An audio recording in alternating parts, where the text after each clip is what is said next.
আমি প্রথম ফোনটা পেয়েছি ওসি কোতোয়ালির কাছ থেকে। উনি আমাদের কাছে ক্রাইম সিন টিমের চাহিদা দিয়েছিলেন। এরকম একটা ঘটনা উনি আমাদেরকে বলছিলেন যে ভিতরে বোধহয় একাধিক লাশ থাকতে পারে 3-4 দিন আগের।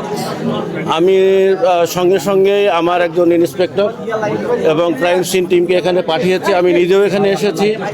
আমি এখানে দেখলাম ছাদের উপরে একজন পুরুষ মানুষের ডেড বডি পেয়েছি, মানে ডিকম্পোজ হয়ে গেছে 3-4 দিন আগের লাশ হবে সম্ভবত।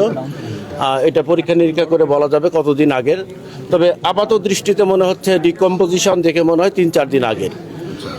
সেখানে যাবার আগে চিলেকোঠায় সেখানে মা এবং মেয়ের দেহ পড়ে আছে, সেটাও ডিকম্পোজ। এবং শোবার ঘরে একটা শোবার ঘরে দেখলাম ওনার ছেলের লাশটা একদম দেওয়াল এবং খাটের সঙ্গে লাগানো অবস্থায় একদম ভিতরে ফেলে দেওয়া। কয়জন? মোট 4 জন। 4 জন।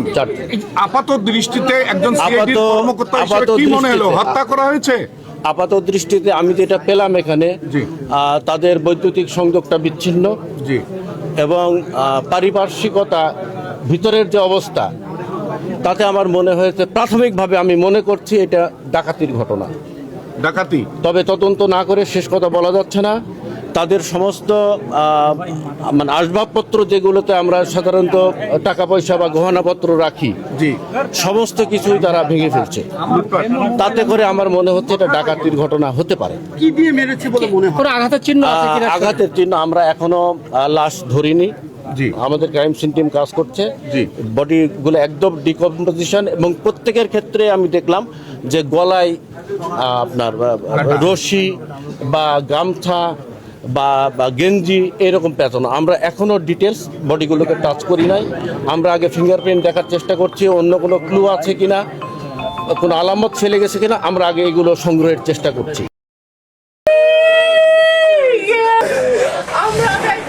বছর বয়স, ক্লাস 5-এ পড়ে ও জেলা স্কুলে। ওর লাশ ছিল খাটের নিচে, ও পালাইছে ভয়ে, ওকেও ছাড়ে নাই। আমার বড় বোনকে সিঁড়ির ছোট্ট আছে ওখানে, সিঁড়িতে ফেলায় রাখছে, মুখ থেতে থেতে নাকি দিছে। আর আমার বড় বোনের উপর আমার ভাগ্নিকে, ওর মেয়েকে, আমার বোনের গায়ের উপর ওকে ফেলছে। আমার একটাই দাবি, আমরা সুষ্ঠু বিচার চাই। তো এখন পর্যন্ত আমরা এই 4টা যে মৃতদেহ উদ্ধার করেছি, প্রাথমিকভাবে প্রতীয়মান হয় যে এটা খুন। এদের সবাইকেই হচ্ছে শ্বাসরোধ করে খুন করা হয়েছে। এই খুনের পিছনে মোটিভ ইন্টেনশন এখনো ক্লিয়ার না, তবে বাড়িটা যেভাবে তছনছ করা হয়েছে তা সেখান থেকে টাকা পয়সা বা অন্যান্য মূল্যবান জিনিসপত্র লুটপাট হয়েছে বলে আমরা মনে করছি। তা আমরা অনেকগুলো বিষয় নিয়ে চিন্তাভাবনা করে আগাচ্ছি এবং আমরা আশা করছি যে খুব দ্রুতই যে ঘটনার সাথে কারা জড়িত আছে এটা বের করে ফেলতে পারবো। আমি খালি এইটুক দেখি গেলাম, তারপরে একটু পরে আসি দেখি এখানে অনেক লোকজন। এই যে আজকে ওই বাসায় এরকম হলো, কাল যে বাসায় হবে না এটা কিন্তু তখন নিশ্চয়তা নাই। কেউ আসে, কথা বলতেছে না, শব্দ হচ্ছে না, ব্যাপারটা কি? তখন এই যে জানাশোনা হলো, এ জানলো ও জানলো, ওনাদের আত্মীয়রা জানলো, ওনার আত্মীয়রা আসলো, আসে সব মানে দেখাশোনা করলো, পুলিশ আসলো, আসে তো তদন্ত করতেছে। ও অনেক চঞ্চল, এমন একটা মেয়ে যে ওর এমন কোনো ফ্রেন্ড নেই। আমাদের ডিপার্টমেন্ট, আদার্স ডিপার্টমেন্ট, ইভেন সবাই ওকে চেনে।